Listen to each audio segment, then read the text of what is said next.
Hello दोस्तों, आज हम लोग स्टोरी एक्सप्लेन करेंगे साउथ मूवी बीस्ट का, जिसे हिंदी में रॉ नाम से रिलीज़ किया गया है, जिसमें मेन स्टार कास्ट में सुपरस्टार विजय और पाखी हेगड़े हैं। तो चलिए कहानी को शुरू करते हैं। पाकिस्तान ऑक्युपाइड कश्मीर में एक मार्केट लगा हुआ है। वहाँ पर एक बच्ची गुब्बारे के पीछे भाग रही है। तभी वहाँ पर आता है वीरा। यह एक रॉ एजेंट है और यहाँ पर एक मिशन के लिए आया हुआ है और नाम बदल कर रहता है। वह बच्ची को गुब्बारा देता है। तभी मोबाइल पर फ़ोन आता है। वह फ़ोन था रॉ एजेंसी से और उसे बताया जाता है कि जिस उद्देश्य से वह आया है, यानी कि उमर अब्दुल्ला को पकड़ने के लिए, वह अभी अपने घर से थोड़ी देर में निकलेगा। वीर देर नहीं करता है और वहाँ पहुँच जाता है और इंतज़ार करना शुरू करता है।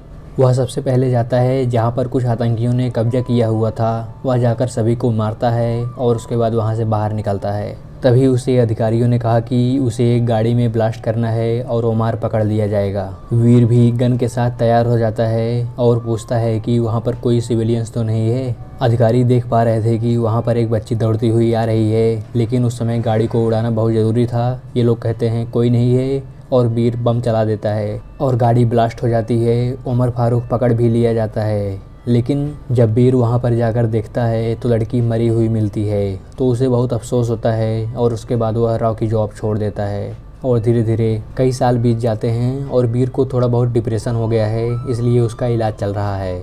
डॉक्टर उसका मन बहलाने के लिए उसे एक शादी में ले जाता है और वहीं पर मुलाकात होती है प्रीति से। वीर और प्रीति एक दूसरे से बात करते हैं और एक दूसरे को पसंद भी करने लगते हैं। उसके बाद वीर उसे बताता है कि वह एक रॉ एजेंट था और अभी उसके पास नौकरी नहीं है। तो प्रीति उसे अपने साथ नौकरी करने के लिए कहती है। वह थी सुरक्षा गार्ड की नौकरी। वह उसे कंपनी में ले जाती है और उसे वहां पर तुरंत नौकरी मिल जाती है। इधर पीएमओ में एक खबर आई है कि कुछ आतंकवादी हमला करने वाले हैं। गृह मंत्री उठता है और कहता है कि हम सब कुछ संभाल लेंगे, और वह जाता है बाथरूम में और आतंकवादियों को फ़ोन करता है और कहता है कि तुम लोग हमला कब करोगे। इधर सिक्योरिटी चीफ वीर से कहता है कि उसे ईस्ट कोस्ट मॉल में एक काम से जाना है और ये लोग भी चले चलते हैं साथ में। और थोड़ी देर बाद ये लोग मॉल में पहुंच जाते हैं। वहां पर वीर जाकर देखता है तो उसे कुछ अजीब सा लगता है, जैसे कि गार्ड बेहोश पड़ा था, लिफ्ट और सीढ़ियाँ बंद थी, इंटरनेट और फ़ोन भी बंद आ रहा था। मॉल में क्रिसमस पार्टी चल रही थी और ढेर सारे सेंटा क्लॉज आए हुए थे। दरअसल ये सेंटा क्लॉज नहीं, आतंकवादी थे और ये लोग अपने असली रूप में आ जाते हैं और देखते ही देखते पूरे मॉल पर इनका कब्जा हो जाता है और सभी लोग हॉस्टेज बना दिए जाते हैं। वीर कुछ लोगों को लेकर एक जगह पर छिप जाता है। इधर मॉल पर कब्जे की खबर प्रशासन में जाती है और वहाँ पर अधिकारी आता है अल्ताफ। वह अपने आदमियों को मॉल पर नज़र रखने के लिए कहता है और तभी थोड़ी देर में आतंकवादी कॉल करता है और कहता है कि उसे उमर फारूक की रिहाई चाहिए और हम सभी को बाहर निकलने का रास्ता चाहिए, नहीं तो सभी बंधकों को मार दिया जाएगा। अल्ताफ किसी तरीके से वीर को कांटेक्ट करता है और उसे बताता है कि जिस उमर फारूक को तुम्हारी वजह से पकड़ा गया था, आज उसी को आतंकवादी छुड़ाने की मांग कर रहे हैं। विजय अब सोच में पड़ जाता है। तभी उसे एक बच्ची के चिल्लाने की आवाज़ आती है और वह तुरंत एक्टिवेट हो जाता है और जाकर उस बच्ची को बचाता है और आतंकवादी को मार देता है। और उसके बाद कहता है कि वह उमर को कभी बाहर नहीं जाने देगा। और उसके बाद एक आतंकवादी को पकड़ने का प्लान करता है और उसे जाकर पकड़ता है। और जब उससे पूछा जाता है तो वह बताता है कि उसका बेटा बीमार है, इसलिए वह आतंकवादी बना है। तो वीर कहता है कि उसके बेटे की रक्षा करेगा और तुम्हें सही सलामत पहुंचाएगा, लेकिन इसके बदले में तुम्हें सारी जानकारी देनी होगी। वह भी मान जाता है और छुप छुप के सारी जानकारी देने लगता है। एक हॉल में सभी बंधकों को रखा गया था। वीर भी भेष बदल कर वहाँ पहुँच जाता है और एक एक करके सभी को मार देता है।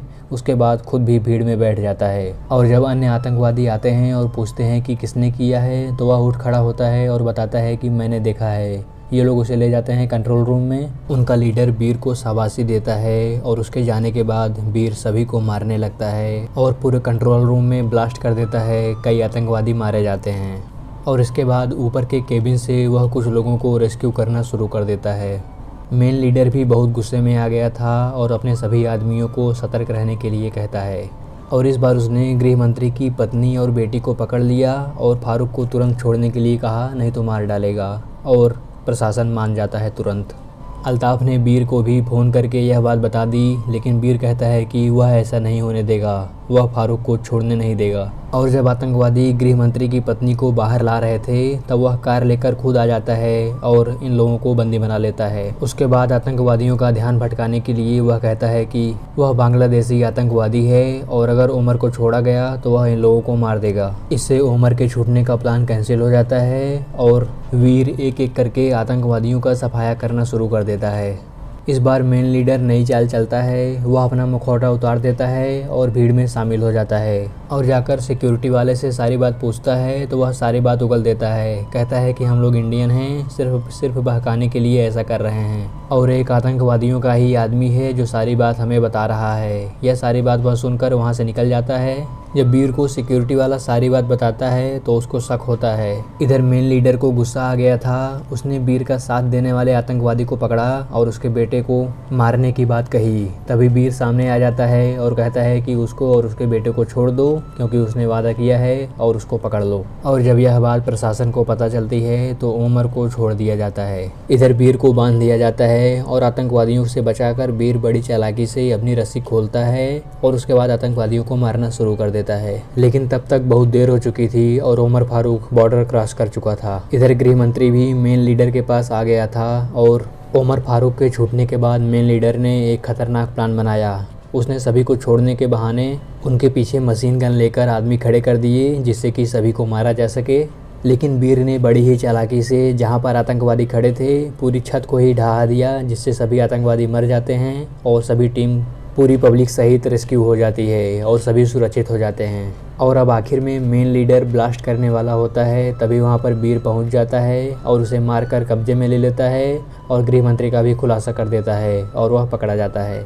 कुछ महीने बाद पीओके के ट्रेनिंग कैंप में उमर फारूक एक प्लान कर रहा था और विजय को ढूंढकर मारने के लिए कह रहा था। तभी वहाँ पर एक आदमी बताता है कि वह तो इस आदमी को 2 महीने से ट्रेनिंग दे रहा है। मतलब वीर वहाँ पर पहुँच चुका था और तभी धमाके होना शुरू हो जाते हैं और वीर सभी को मारने लगता है और देखते ही देखते उमर फारूक को फिर से वह पकड़ लेता है।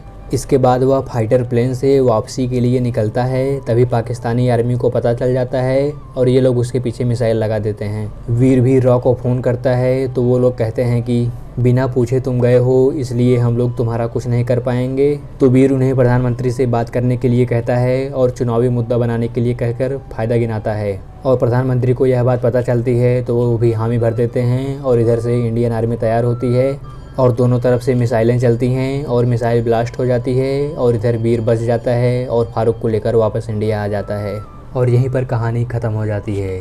और अगर दोस्तों आप लोगों को यह मूवी देखनी हो तो लॉजिक को एक साइड में रखकर और बिना कोई अपेक्षा किए इस मूवी को देखना पड़ेगा, तभी मज़ा आएगा। फिलहाल के लिए इस वीडियो को यहीं पर समाप्त करते हैं और बहुत ही जल्दी हाजिर हो जाऊँगा एक नए और धमाकेदार वीडियो के साथ। तब तक के लिए हंसते रहिए, मुस्कुराते रहिए और अपना ख्याल रखिए।